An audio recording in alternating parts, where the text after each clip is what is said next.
ফল আমদানিতে সম্পূরক শুল্ক ও কর কমানোর প্রভাব বাজারে। রাজধানীতে কেজিতে ৭০ টাকা পর্যন্ত কমেছে আপেল, কমলা, আঙুরের দাম। কিছুটা স্বস্তি ক্রেতার। ভোগ্যপণ্য খালাস না করে দাম বাড়ানোর পায়তারা। চট্টগ্রাম বন্দরে জট তৈরি করা কন্টেইনারে ৪ গুণ মাশুল আদায়। বাণিজ্যে ক্ষতির শঙ্কা বিজিএমইর। শুষ্ক মৌসুমের শুরুতে বরেন্দ্র অঞ্চলে সেচের পানির তীব্র সংকট। ৮ উপজেলায় ২,০০০ গভীর নলকূপে উঠছে না পানি। বোরো আবাদ নিয়ে বিপাকে চাষি। বগুড়ার সেমাই দেশের গণ্ডি পেরিয়ে বিদেশে রফতানি। স্বাদে মানে সেরা হয় ঈদের আগে কারখানায় ব্যস্ততা। উৎপাদন খরচ না বাড়ায় দামও কম। এবং ট্রাম্পের শুল্ক নীতির প্রতিবাদে ইউরোপ জুড়ে মার্কিন পণ্য বর্জনের ডাক। ডেনমার্ক ফ্রান্স সহ দেশে দেশে আন্দোলন। কমেছে টেসলার বিক্রি।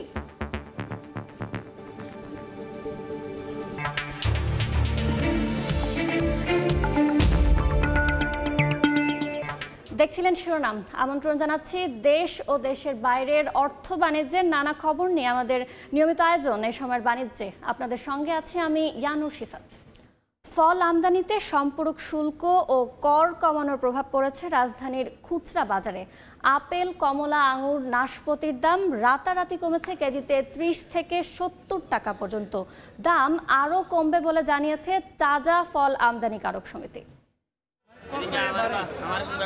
দাম কমতে শুরু করেছে চড়া মূল্যের ফলের বাজারে। রাজধানীর কাউরান বাজারের খুচরা বিক্রেতারা বলছেন একদিনের ব্যবধানে আমদানি করা আপেল, কমলা, আঙুর, নাশপাতির দাম কমেছে কেজিতে ৭০ টাকা পর্যন্ত।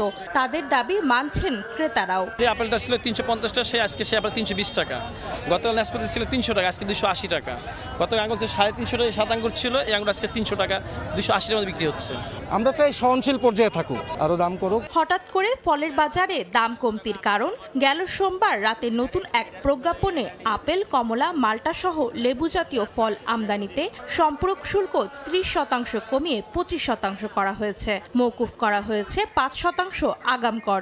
আপেল ৪০০ টাকা কেজি সাধারণ মানুষের জন্য একটু বেশি। যাদের প্রয়োজন তারা খাইতেছে, যাদের খাইতে মন চায় তারা পারতেছে না খাইতে। আর একটু কমলে সবাই স্বাচ্ছন্দ্যভাবে খেতে পারবে। আমদানিকারকরা বলছেন এনবিআর এর শুল্ক কর কমানোর সিদ্ধান্তে ফলের দাম কমবে আরও। 1 কন্টেইনার আপেল কম হবে 4,45,000 টাকা। আর যেটা অরেঞ্জ মালটা আমরা নিয়ে আসি, মালটা সেটা কমবে হলো এক কন্টেইনারে 4,65,000 টাকার মতন কমবে। আমরা ইতিমধ্যে যারা পাইকারি বিক্রেতা আছি তারা কমে বিক্রি করে দিচ্ছি। ভোক্তা পর্যায়ে এই সুফলটা তারা করতে পারবে। এর আগে গেল ৯ জানুয়ারিতে জারি করা অধ্যাদেশে এসব ফলের সঙ্গে আনারের সম্পূরক শুল্ক বাড়ানো হলেও কমানো হয়নি এবারের প্রজ্ঞাপনে। অন্তরা সেন, সময় সংবাদ, ঢাকা। চাঁপাইনবাবগঞ্জে বাড়ছে ১২ মাসি আমের ফলন। বাগান প্রতি লাভের আশা ২০ থেকে ২৫ লাখ টাকা। তাই পরিকল্পিত আম বাগানের দিকে ঝুঁকছেন স্থানীয়রা। রমজানের চাহিদা আম চাষে বাড়াচ্ছে উৎসাহ। জাহাঙ্গীর আলমের তথ্য, ছবিতে রিপোর্ট। মুকুলের ফাঁকে থোকায় থোকায় ঝুলছে সুমিষ্ট কাটিমন জাতের আম। একই গাছে পরিপক্ক আম ও মুকুলের ভারে নুয়ে পড়ছে ডালপালা। চাঁপাইনবাবগঞ্জের নাচলের আমচাষী রুবেল গত বছর থেকেই রমজান মাসের চাহিদাকে ঘিরে সুমিষ্ট কাটিমন আমের বাগান করেন। প্রায় ২৫ বিঘা আম বাগান থেকে চলতি মাসেই ২৫০ মন আম বিক্রির লক্ষ্যমাত্রা তার। মন প্রতি ১৩,০০০ থেকে ১৬,০০০ টাকা দরে বিক্রি করে এই বাগান থেকে এবার ২০ থেকে ২৫ লাখ টাকা লাভের আশা তার। এটা তো এক্সপোর্ট কোয়ালিটির আম, অ্যাকচুয়ালি আপনার খাইতেও সুস্বাদ ভালো আপনার, আর আমটা আপনার লাস্টিং করে ভালো। আবার হারভেস্টের পরে আপনার ১৫-২০ দিন পরও আমরা খাওয়া যায়। আমবাগান মালিকরা বলছেন এই আমের চাহিদা বেশি থাকায় লাভবান হন তারা। এই রমজান মাসে আমরা আমটা নেওয়ার জন্য আমরা 3-4 মাস আগে থেকে আমরা গাছের যত্ন নিই। ব্যানানা, কাটিমন, গোড়মতি, আম্রপালি, বাড়িফোর এই জাতগুলো আমরা নতুন নতুন ভাবে উন্নতি হওয়ার কারণে আমরা ব্যাপকভাবে চাষাবাদ করছি টপ ওয়ার্কিং করে। ভালো দাম পাওয়ায় পরিকল্পিত পদ্ধতিতে কাটিমন জাতের আমের বাগান বাড়ছে বলে জানায় স্থানীয় কৃষি বিভাগ। এটি বাণিজ্যিকভাবে সফল হবে এবং যারা উদ্যোক্তা রয়েছে তারা কিন্তু এটির থেকে লাভবান হবে। কৃষি বিভাগের তথ্য মতে গত বছর ৮৭৮ হেক্টর জমির বাগানে প্রায় ৯ মেট্রিক টন কাটিমন আম উৎপাদন হয়। আর চলতি বছর তা বেড়ে ১,৭৯২ হেক্টর জমির বাগানে উৎপাদন হচ্ছে ফলটি। সময় সংবাদ, চাঁপাইনবাবগঞ্জ। এবার বন্দর বাণিজ্যের খবর।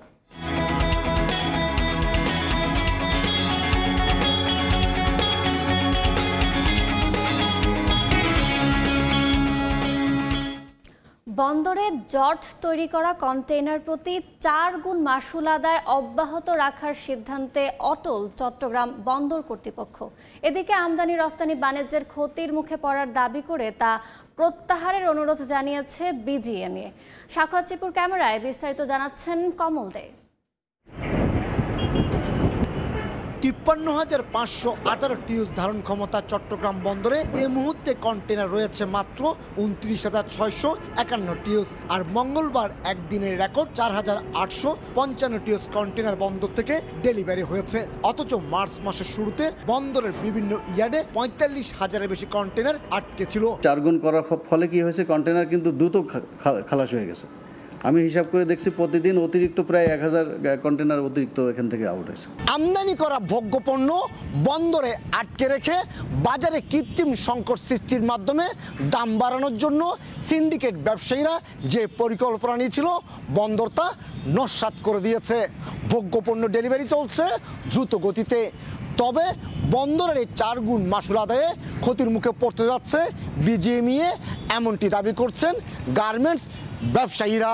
বন্দর যদি অতি উৎসাহিত হয়ে অনেক বেশি শুল্ক আদায়ের জন্য একটা চাপ সৃষ্টি করে, সেটা শুল্ক তো বেশি আদায় হবে না, বরঞ্চ কমে যাওয়ার সম্ভাবনা আছে। এই অবস্থায় মাশুল আরোপের সিদ্ধান্ত প্রত্যাহারের অনুরোধ জানিয়ে বন্দর চেয়ারম্যানের কাছে চিঠি দিয়েছে গার্মেন্টস ব্যবসায়ীদের সংগঠন বিজিএমইএ। কাস্টমসের জটিলতায় এফসিএল কন্টেনার বন্দরের ইয়ার্ডে আটকা পড়ছে বলে চিঠিতে উল্লেখ করা হয়েছে। এই যে খরচটা 4 গুণ হারে বৃদ্ধি করেছে, এটা কিন্তু আমরা অর্ডার নেওয়ার সময় কিন্তু ক্যালকুলেশন করিনি।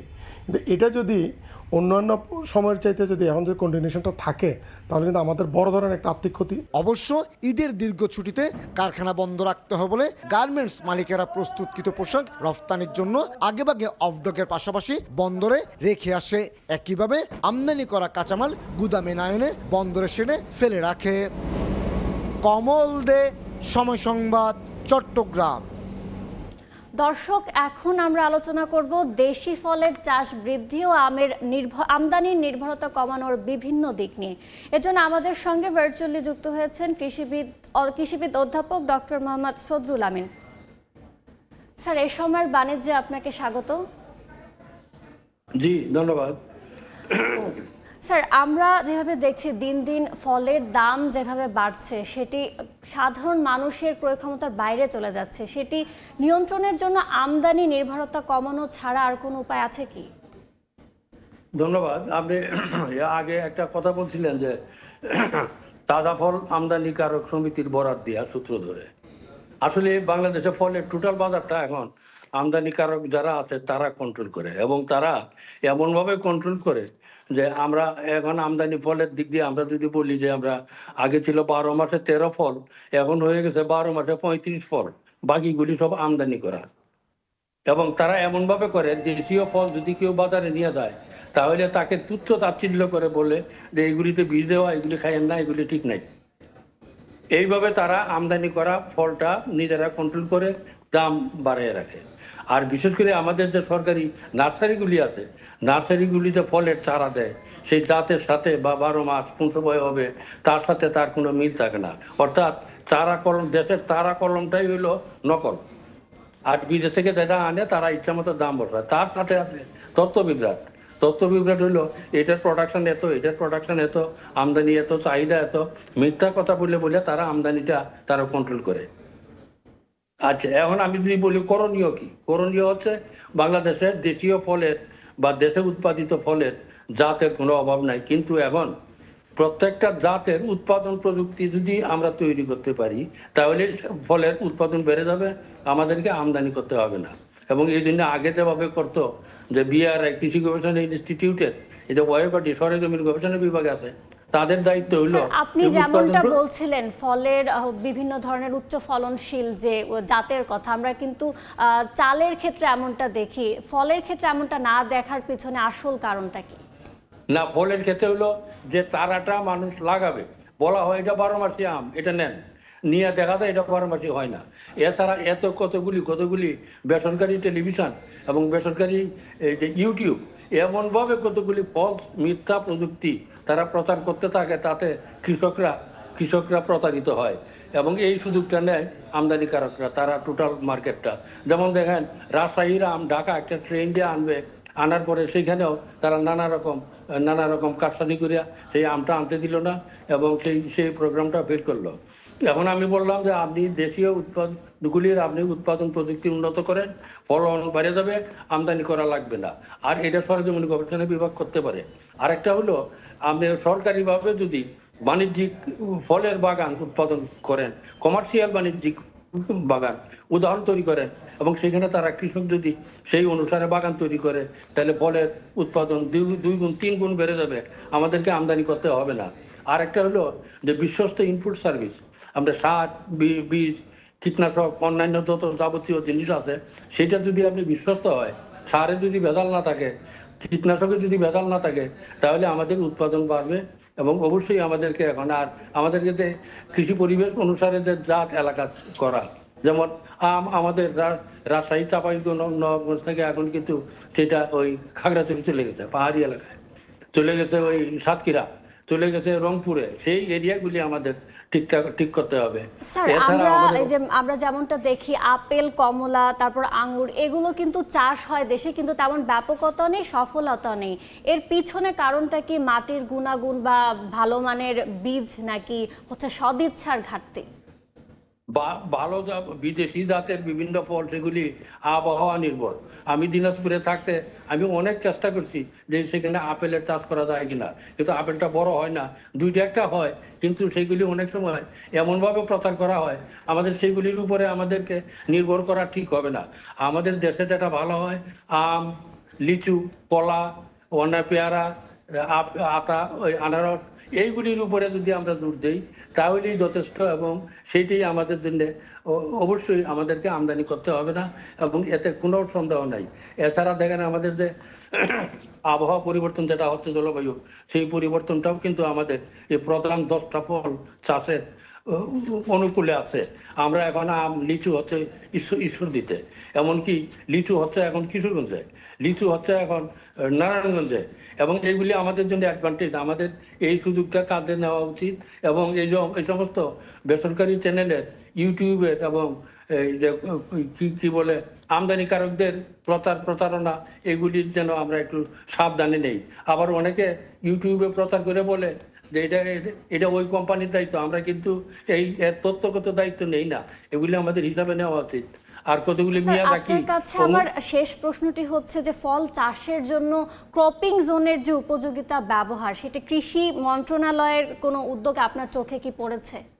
অবশ্যই আছে। আমাদের 30টা অ্যাগ্রো ইকোলজিক্যাল জোন, যার জন্য ফল ভাগ করা আছে, এমনকি 89টা উপ কৃষি পরিবেশ অঞ্চল ভাগ করা আছে। প্রত্যেকটা পরিবেশ অঞ্চলের কোন ফল, তাতে কি সার দিবে, কিভাবে চাষ করবে, সমস্ত প্রযুক্তি তৈরি করা আছে এবং সেটা বিআরআই কৃষি গবেষণা ইনস্টিটিউটের আছে, খামারবাড়িরও আছে এবং এতে আমরা এটা একটা এশিয়া মহাদেশের মধ্যে একটা উন্নত মানের একটা প্রযুক্তি আমাদের হাতে আছে, সেটা হলো কৃষি পরিবেশ অনুসারে চাষাবাদ করা। এইটা যদি আমরা ফলো করি, কৃষকের মায়ের খাওয়ার কোনো উপায় নাই, তবে আমদানিটা নিয়ন্ত্রণ করতে হবে। আর দেশে উৎপাদন করতে গেলে এই যে আমদানিকারকরা চিল্লাচিল্লি করে যে এটাতে বীজ দেওয়া, এটা খাবেন না, এটা বীজ দেওয়া, এটা খাবেন না, হাত পা পাকা হয়ে যাবে, এইগুলি বন্ধ করতে হবে। দেশে, বাংলাদেশে যে উৎপাদিত হয় যে ফল, এটা সবচেয়ে নিরাপদ। ধন্যবাদ স্যার আমাদের সঙ্গে যুক্ত হওয়ার জন্য।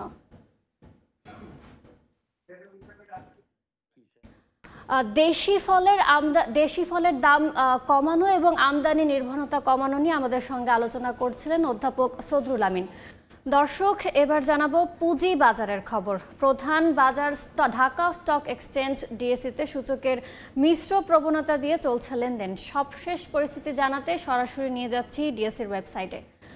আমরা যেমনটা গতকাল দেখেছি যে মিশ্র প্রতিক্রিয়ার মাধ্যমেই, প্রবণতার মাধ্যমেই হচ্ছে লেনদেন শেষ হয়েছে এবং আমরা আজ সকালে দেখতে পাচ্ছি এখন সবগুলো সূচকই ঊর্ধ্বমুখী প্রবণতা দিয়ে লেনদেন হচ্ছে। এর মধ্যে যদি আমরা দেখি ডিএসই এক্স সূচক, এই ডিএসই এক্স সূচক কিন্তু এখন অবস্থান করছে 5213 পয়েন্টে এবং এটি এখন পর্যন্ত প্রথম 1.5 ঘন্টায় বেড়েছে 3.59 পয়েন্ট এবং এখন পর্যন্ত লেনদেন হয়েছে 192 কোটি টাকার শেয়ারের এবং যেসব প্রতিষ্ঠানের লেনদেন হয়েছে তার মধ্যে 187টি প্রতিষ্ঠানের শেয়ার দর বেড়েছে এবং বিপরীতে কমেছে 130টি এবং অপরিবর্তিত আছে 66টি প্রতিষ্ঠানের শেয়ার দর। এবং আমরা যদি দেখে নেই শীর্ষ 20টি প্রতিষ্ঠানের অবস্থান, এর মধ্যে প্রথমেই রয়েছে শাইনপুকুর সিরামিক্স, এটির প্রতিটি শেয়ার দর এখন 24 টাকা 70 পয়সা। এর পরেই রয়েছে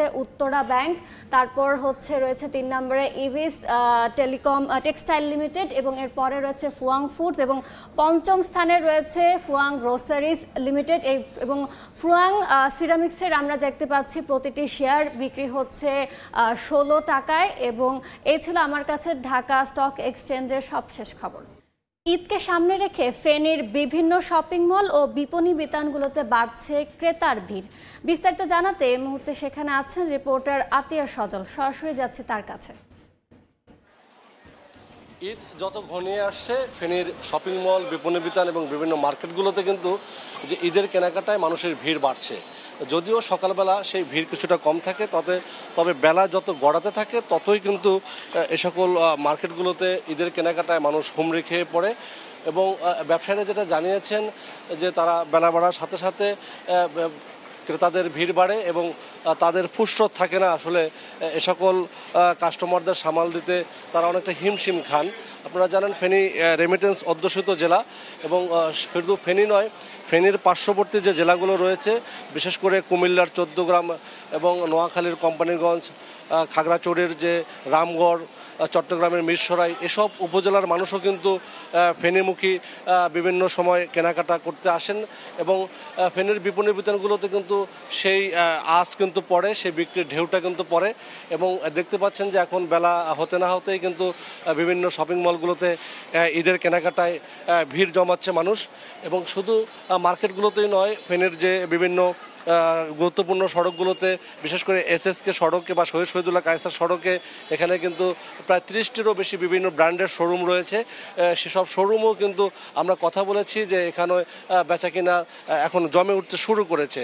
এবং এছাড়াও ফেনীর বড় বাজার, যে পাইকারি বাজারগুলো তো ভিড় তো লেগেই থাকে। যে সকাল থেকে যে এই ঈদ কেনাকাটার যে ব্যস্ততা শুরু হয় সেটি কিন্তু মধ্যরাতেরও ছাড়িয়ে যায় এ সকল বেচাকিনায়। এবং আপনাকে যদি বলি যে মুসলমানদের দীর্ঘ সিয়াম সাধনার পর 1 মাস যে ঈদকে ঘিরেই ব্যাপক যে বিশেষ করে পোশাকের, জুতা এবং কসমেটিক্সের এই 3 জায়গায় কিন্তু মূলত এখন ভিড় ক্রমান্বয়ে বাড়ছে। এবং ব্যবসায়ীরা যেটা জানিয়েছেন এবছর নারীদের যে বিভিন্ন ধরনের কালেকশন রয়েছে সেই কালেকশনের মধ্যে রয়েছে পাকিস্তানি এবং ভারতীয় নুরি, লাগা, লেহেঙ্গা এবং tissue, georgette, Pakistani, Agha Noor, Parsi, Sadabahar, Bombay boutiques, brown.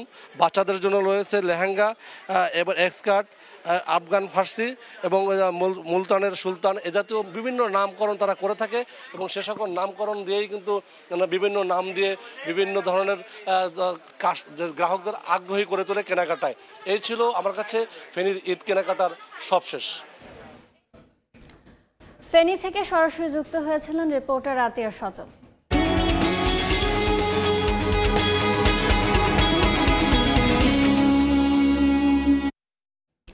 বগুড়ার প্রসিদ্ধ চিকন সেমাই আর লাচ্ছা সেমাইয়ের সুনাম ছড়িয়েছে দেশের বাইরেও। ঈদের চাহিদা মেটাতে কারখানাগুলোতে বেড়েছে ব্যস্ততা, তবে পাইকারি ও খুচরা বাজার বাড়েনি দাম। চলতি বছর প্রায় 400 কোটি টাকার সেমাই ও লাচ্ছা বিক্রির আশা করছেন ব্যবসায়ীরা। শাহাদুল ইসলামের ক্যামেরায় আব্দুল আওয়ালের রিপোর্ট। ঈদ উল ফিতর মানে লাচ্চা সেমাইয়ের ঈদ। রীতি অনুযায়ী চিলেকোঠা বা অট্টালিকার বাসিন্দা সবাইকে আপ্যায়ন করা হয় মুখরোচক এ খাবার দিয়ে। সনাতনী পদ্ধতি ছেড়ে এখন অটোমেশন পদ্ধতিতে মিক্সচার মেশিনে ময়দার খামির দেওয়ার পর কারিগরের হাতে সুনিপুণ দক্ষতায় তৈরি হচ্ছে লাচ্চা সেমাই। Bogura bread biscuit and confectionery মালিক সমিতির তথ্য মতে জেলায় প্রতি বছর ঈদের বাজারে অন্তত 250 কারখানায় প্রায় 17,000 টন লাচ্চা সেমাই উৎপাদন হয়, যা টাকার অঙ্কে অন্তত 400 কোটি টাকা। এই 1 মাসের জন্য আমরা খুব আনন্দের সাথে এই কাজটা করি। যত পরিশ্রমী হোক, মাস শেষে যে টাকাটা পাই আমরা ঈদ খরচটা আমাদের সবার চলে যায়। আমাদের কাজকাম করি, টাকা পয়সা বেতন 300 টাকা করে দেয় বাবা, একই দিয়ে পরিবারটা চলা হয়। ব্যবসায়ী নেতারা বলছেন উৎপাদন খরচ না বাড়ায় পাইকারি ও খুচরা বাজারেও বাড়েনি দাম। সরকার যদি এই শিল্পটাতে হেল্প করে এবং আরেকটু হেল্প করে তাহলে দেখা যাবে এটা এক সময় সারা বাংলাদেশেরই একটা জনপ্রিয় খাবার হিসেবে প্রচলিত হবে। বাংলাদেশে মার্কেট না, আমরা চাই যে আমাদের বাংলাদেশের বাজার চাহিদা মিটে আমরা বিদেশে এক্সপোর্ট করতে চাই আর কি। সরকারিভাবে লাচ্চা সেমাই ব্যবসায় পৃষ্ঠপোষকতার আশ্বাস বিসিক কর্মকর্তার। কোনো উদ্যোক্তার কোনো সহযোগিতা লাগে আমরা বিসিক থেকে সেটি নীতিমালা অনুযায়ী দেওয়ার জন্য প্রস্তুত আছি। জেলায় ঈদ ঘিরে 250 কারখানায় অন্তত 2500 মানুষ লাচ্চা সেমাই উৎপাদনের কাজ করেন। আব্দুল আউয়াল, সময় সংবাদ, বগুড়া।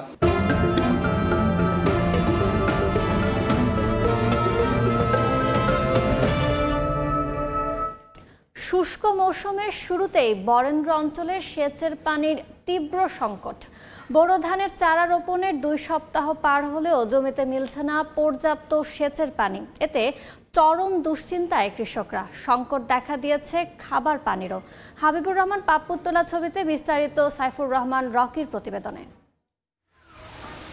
চৈত্রের শুরুতেই বরেন্দ্র অঞ্চলে প্রখর খরতাপে মাঠ ফেটে চৌচির। পানির স্তর ক্রমেই নেমে যাচ্ছে নিচে।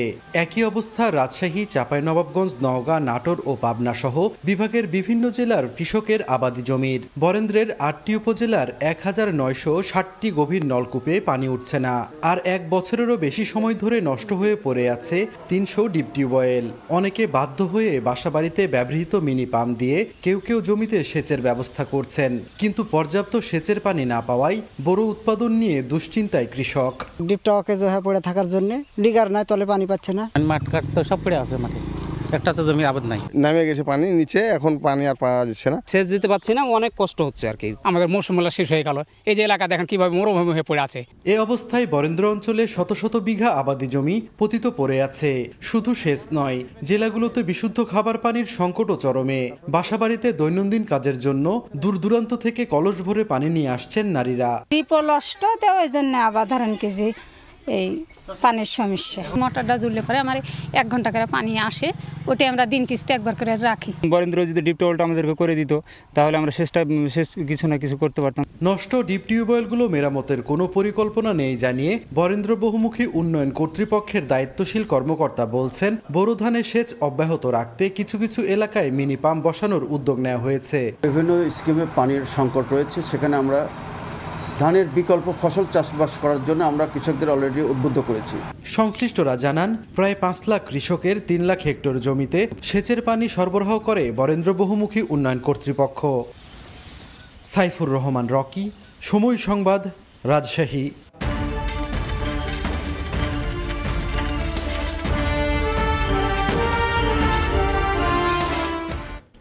ভূরাজনৈতিক উত্তেজনা এবং যুক্তরাষ্ট্রের টালমাটাল শুল্ক নীতিতে বিশ্ববাজারে বেড়ে চলেছে স্বর্ণের দাম। সেই হাওয়া লেগেছে দেশের বাজারেও।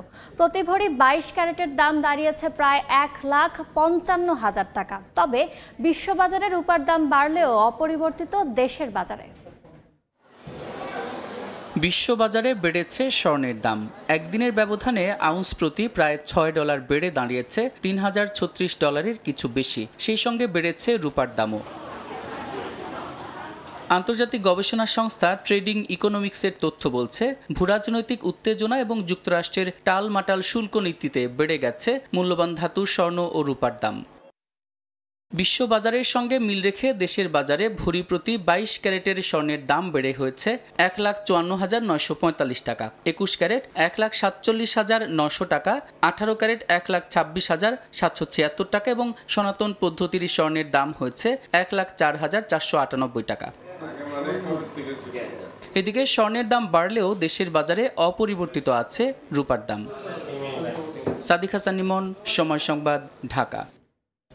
ট্রাম্পের শুল্ক নীতির কারণে ইউরোপ জুড়ে মার্কিন পণ্য বর্জনের ডাক দেওয়া হয়েছে। ডেনমার্ক, ফ্রান্স সহ দেশে দেশে চলছে বয়কট ইউএসএ আন্দোলন। কলকাতা থেকে কোকাকোলা থেকে কোলগেট, নানা ব্র্যান্ডের মার্কিন পণ্য বয়কট করছেন ক্রেতারা। শুল্ক নীতি রাজনৈতিক অবস্থানের কারণে ইউরোপ জুড়ে ট্রাম্প বিরোধী প্রচারণা বাড়ছে। এর প্রভাব পড়তে শুরু করেছে মার্কিন পণ্যেও। ডেনমার্ক, ফ্রান্স সহ দেশে দেশে চলছে বয়কট ইউএসএ আন্দোলন। যুক্তরাষ্ট্রের পণ্য কেনা থেকে বিরত থাকার চেষ্টা করছেন বিক্ষুব্ধ ভোক্তারা। কোকাকোলা থেকে টেসলা, কোলগেটের মতো মার্কিন ব্র্যান্ডের প্রতি আগ্রহ কমছে ক্রেতাদের। যুক্তরাজ্য ভিত্তিক গণমাধ্যম ইন্ডিপেন্ডেন্ট জানায়, গুগল ট্রেন্ডসে বয়কট ইউএসএ শব্দগুলোর সার্চ উল্লেখযোগ্যভাবে বেড়েছে। এই বয়কটের কেন্দ্রবিন্দুতে রয়েছে ইলন মাস্কের টেসলা কোম্পানি। ইউরোপে টেসলার বিক্রি ব্যাপকভাবে কমে গেছে। ফ্রান্সের এক কোম্পানি প্রতিবাদ স্বরূপ তাদের বার্ষিক টেসলা ক্রয় বন্ধ করে দিয়েছে। জার্মানিতে কয়েকটি টেসলা গাড়ি পোড়ানোর ঘটনাও ঘটেছে। ডেনমার্কের এক অবসরপ্রাপ্ত পুলিশ কর্মকর্তা বলেন, মার্কিন পণ্য এড়িয়ে চলায় ট্রাম্পের নীতির বিরুদ্ধে তার একমাত্র প্রতিবাদ। ফ্রান্সেও ছড়িয়ে পড়ছে এই প্রবণতা। Boycott USA by French and European নামে একটি ফেসবুক গ্রুপ মাত্র 2 সপ্তাহে পেয়েছে 20,000 সদস্য। ইউরোপ জুড়ে নেটফ্লিক্স ও অন্যান্য মার্কিন স্ট্রিমিং প্ল্যাটফর্ম পরিত্যাগের কথাও ভাবছেন অনেকে। এদিকে সুইডেনে 70,000-এর বেশি মানুষ একটি ফেসবুক গ্রুপে যোগ দেন, যেখানে তারা বিকল্প ইউরোপীয় ব্র্যান্ডের পরামর্শ দিচ্ছেন।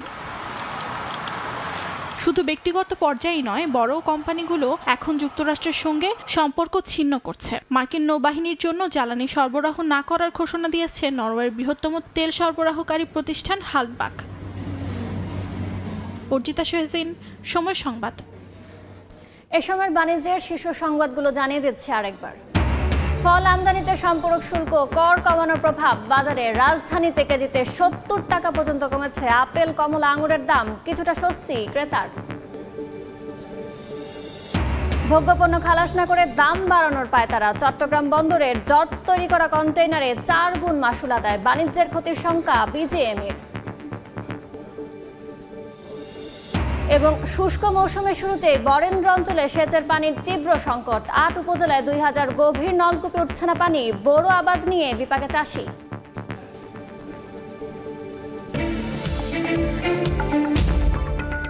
এ ছিল সময়ের বাণিজ্যে।